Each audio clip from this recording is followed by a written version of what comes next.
Salut à tous, on se retrouve aujourd'hui pour parler du Paris Saint-Germain ce mardi 5 août et on commence directement avec le retour à l'entraînement parce que c'est imminent, c'est demain, on est le 5, c'est le 6, n'oubliez pas les gars, un petit rappel de ce qui va se passer demain, les tests médicaux tout d'abord, en tout début de matinée, peut-être à 8h, et entraînement 10h30, et après ça va enchaîner les jours suivants, bien sûr 10h30 pareil, jeudi, vendredi, samedi, dimanche, lundi, et mardi ça sera le grand départ du côté de l'Italie, du côté de Udine, où se jouera bien sûr le lendemain, donc le mercredi 13, donc maintenant dans 8 jours, cette rencontre contre Tottenham, la super coupe bien sûr d'Europe. Donc voilà, retour à l'entraînement demain, donc la nouvelle saison commence officiellement dans 24 heures. Et à noter les dernières heures de vacances de certains Parisiens, enfin de tous les joueurs qui ont bien sûr joué la Coupe du Monde des clubs comme Marquinhos sans famille qui profite de ses derniers moments de vacances. Et à noter que Nuno Mendes lui est déjà de retour à Paris.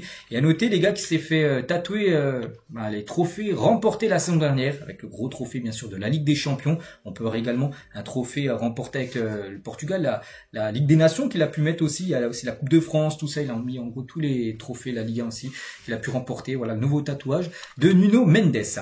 Et aussi un petit rappel aussi de les rencontres, enfin les rencontres du programme, donc le 13, j'ai dit Tottenham, le 17, il y aura le FC Nantes, et concernant ce match, première journée, donc le 17, ça sera un dimanche soir.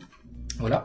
Et à noter qu'on connaît déjà l'arbitre du match, Benoît Bastien, a été désigné pour arbitrer Nantes-PSG. Première journée de Ligue 1 qui se jouera un dimanche à 20h45. À noter que Wattelier et Schmidt seront eux à la VAR, voilà, lors de cette première journée du championnat français. La une aujourd'hui du journal Équipe, ça parle bien sûr aussi du Paris FC, à l'autre équipe maintenant de Paris, Paris Saint-Germain et le Paris FC, l'entente cordiale. Et de retour en Ligue 1 après 46 ans d'absence, le PFC sera l'une des attractions de la saison. Si le promu ne cache pas son ambition, il affiche aussi beaucoup d'égards pour son puissant voisin, le Paris Saint-Germain bien sûr. Et au PSG, si l'on ne perçoit pas officiellement le Paris FC comme une menace bien sûr pour remporter la Ligue 1, voilà, parce que c'est une équipe promue, même s'ils font un bon mercato, ils recrutent quand même des joueurs avec pas mal d'expérience. On pense voilà, que le PSG au-dessus de toutes les équipes bien sûr françaises. On reste quand même attentif sur la communication de celui-ci avec un œil particulier posé sur la marque Paris. Le PSG ne veut pas céder en gros à ce nouveau concurrent, son identité parisienne et banlieusarde. Donc l'ère de la cohabitation entre les deux clubs a commencé. Si dans les années à venir le PFC grandit sportivement, une autre s'ouvrira. Donc pour l'instant, voilà, c'est le PSG est content voilà, de ce nouveau derby, mais pour l'instant, il n'y a pas encore, on pense, de concurrence entre le PSG et le Paris FC. Peut-être dans le futur, mais pour l'instant, on pense qu'il y a encore un monde d'écart entre eux. C'est bien sûr deux équipes, mais voilà, n'oubliez pas qu'il y aura un derby voilà, qui se jouera. En plus, la dernière journée de la saison, n'oubliez pas la dernière journée, 34e, match à l'extérieur au Paris FC, où le PSG, s'ils sont champions, parce qu'il y a de grandes chances, et ben ils pourront fêter le titre en traversant la rue avec le trophée pour aller fêter le titre du côté du parc, bien sûr, avec les supporters parisiens. Bref, on continue, on va parler de Donnarumma, quelqu'un qu'on parle beaucoup comme ces derniers temps, et lui aussi, ces derniers jours de vacances, là, tiens, demain les gars, retour à l'entraînement pour Donnarumma, et on pense que tout sera accéléré par rapport à son futur, est-ce qu'il va rester partir, mais en tout cas, il a été aperçu hier midi en train de s'envoyer une cigarette, il est en train de fumer au restaurant, bon après, voilà, il fait ce qu'il veut, on sait qu'il y a eu déjà beaucoup de gardiens dans le passé qui fumaient, c'est que les gardiens qui fument, il y en a énormément. Après, voilà, s'il répond présent sur les pelouses, s'il fait des bons matchs, pas de souci, mais voilà, en tout cas, il fume. Donnarumma. Et en parlant, tiens, toujours de lui, donc Donnarumma n'exclut pas aussi de conclure un nouveau contrat avec le PSG malgré l'arrivée imminente de Lucas Chevalier. Donc cependant, le PSG hésite à améliorer son offre pour Donnarumma car il souhaite le vendre. Le PSG valorise l'Italien à plus de 30 millions de livres, ce qui fait à peu près même 38 millions d'euros. Donc pas d'approche officielle par Manchester United ou le Galatasaray auprès du PSG pour Donnarumma, mais des propositions sérieuse pour arriver dans les dernières semaines du mercato.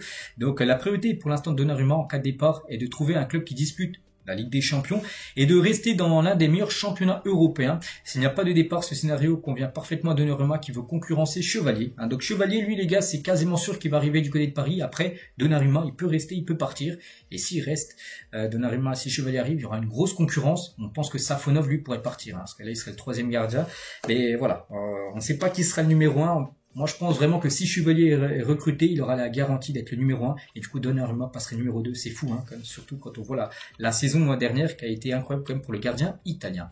Concernant Zarbani, le Fabrizio Romano, hier soir, il était en live. Pratiquement tous les soirs, il est en live. Puis il parle de pas mal de rumeurs de transfert. Il a parlé, bien sûr, du défenseur ukrainien. Et le PSG va casser sa tirelire pour Zarbani avec une offre astronomique. Donc vendredi, le PSG...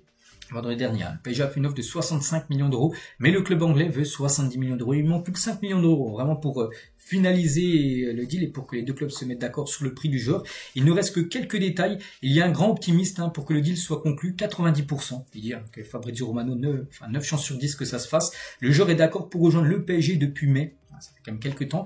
Il a promis aux champions d'Europe de ne parler avec aucun autre club. Il veut rejoindre le PSG uniquement. Voilà, donc il a mis les choses au clair. Donc après, on le sait que le joueur a envie de venir. Paris veut le joueur. Et voilà, maintenant on se demande toujours quand ça va se faire. Moi je pensais que ça allait se faire officiellement avant la reprise de l'entraînement qui est prévue demain.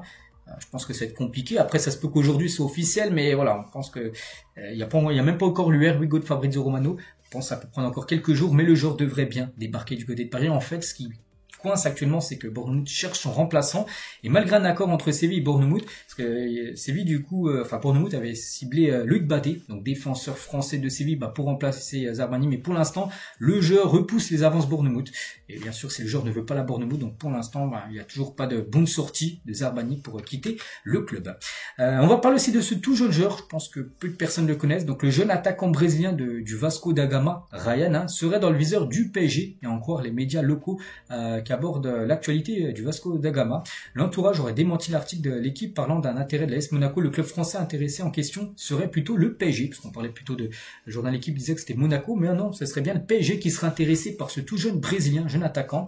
Le jeune attaquant de 19 ans, gaucher, capable d'évoluer aussi bien à droite qu'en pointe, possède une clause de départ de 15 millions d'euros. Est-ce que le PSG va aller sur ce joueur? On sait que Paris a déjà fait quelques Brésiliens dans le passé. Il y a eu Beraldo, il y a eu Moscardo. Même dans le passé, les gars, il y en a plein d'autres. Je vais pas tous les citer. Donc voilà, ce jeune joueur, il est jeune, il est brésilien. On sait que Paris a un amour avec les joueurs brésiliens, donc affaire à suivre.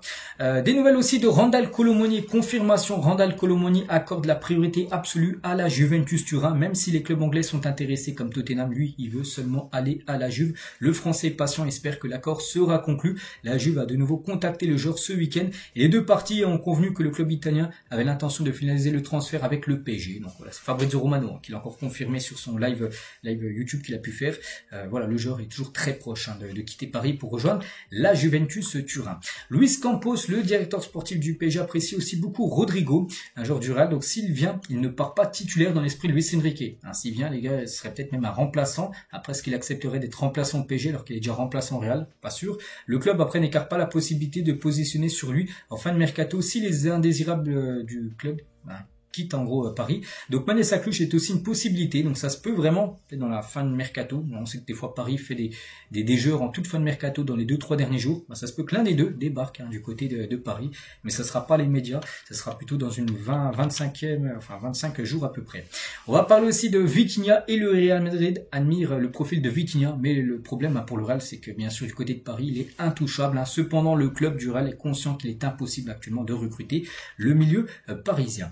Et on finit aujourd'hui avec Carlos Soler, très proche de Villarreal, qui est un indésirable qui pourrait partir. Donc il est la principale demande de Marcelino à Villarreal. Le joueur veut rejoindre le club espagnol qui va accélérer dans ce dossier avec une offre qui pourrait être un prêt, avec une option d'achat obligatoire. Et ce serait plutôt une bonne nouvelle pour le PSG de voir partir bien sûr avec Carlos Soler. Donc voilà ce qu'il y a à dire aujourd'hui. J'espère que ça vous a plu. Donc nous on se retrouve demain mercredi. Demain les gars c'est voilà, retour à l'entraînement. On peut dire qu'officiellement demain c'est la nouvelle saison qui commence. Donc voilà, on va continuer bien sûr en parlant sur l'actu du PSG. Bonne journée à vous et à demain.